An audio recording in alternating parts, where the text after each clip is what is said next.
This is Dr. Grenier, Bio 207, and this is our model for our motor neurons.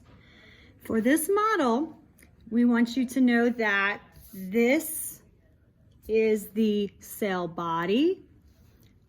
All of these extensions here are going to be our dendritic surfaces, and you can see these rubber pieces of axon terminating on the dendritic surfaces.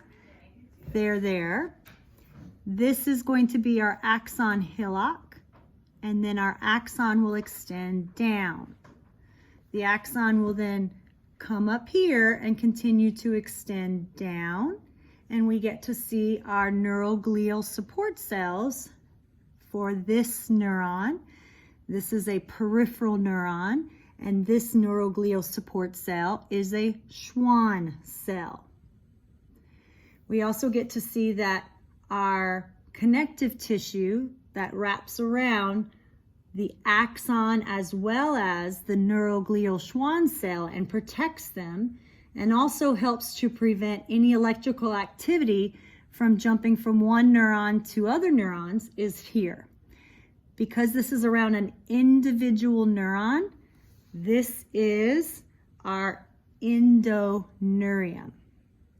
Okay, now to get into some of the other specifics, when we go back to our cell body, this is our nucleus, and we see that this is going to be our cytoplasm, and in the cytoplasm, we are going to have these blue features, which can potentially be those Nissl bodies, those little pre-made ribosomes, message RNA, tRNA, and amino acids, all kind of pre-ready to go to start creating what would then be some of our different proteins and important maybe neurotransmitters.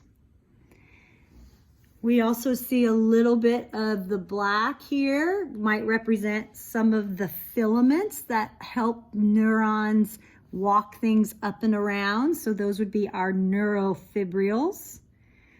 Again, this is a terminating neuron. So this is going to be the synaptic knob.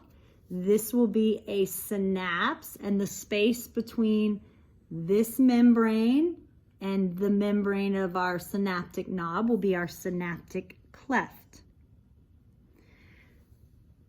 These again will represent our dendritic surfaces. And for most of our multipolar neurons, we have many dendrites, but only one axon.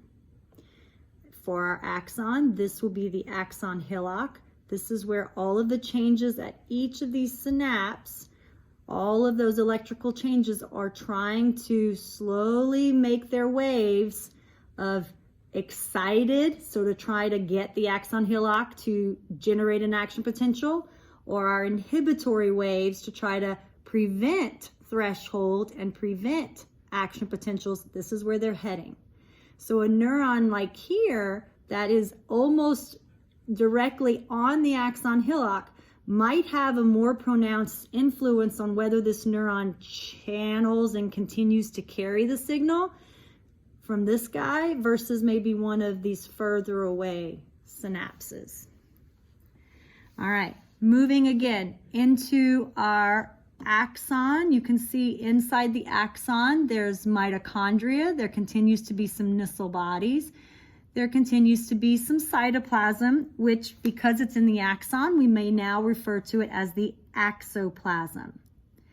The membrane for the cell here, because it's in the axon, can be also referred to as the axolemma. So just as we did in skeletal muscle, we called the membrane a different name. We can do that here, the axolemma. The Schwann cells, you can see, it's like a very flat pancake, and it wraps around and around and around and forms these different layers. But we see that the cell body or the nucleus of the Schwann cell is normally going to be pushed to the outside. The outer part of the Schwann cell that is wrapped around the axon is going to be known as our neurolemma. the indentation where one Schwann cell ends and another begins, and there's usually a little bit of potential open space. So that area of the axolemma is going to be the rich area full of our sodium and potassium voltage gated ion channels. That is going to be known as the node of Ravanier. All right, so as you again learn this model, you want to learn the dendrite, the cell body, the nucleus, the Nissl bodies, the axon hillock, the axolemma, axoplasm, Schwann cell, the neurolemma, the endoneurium.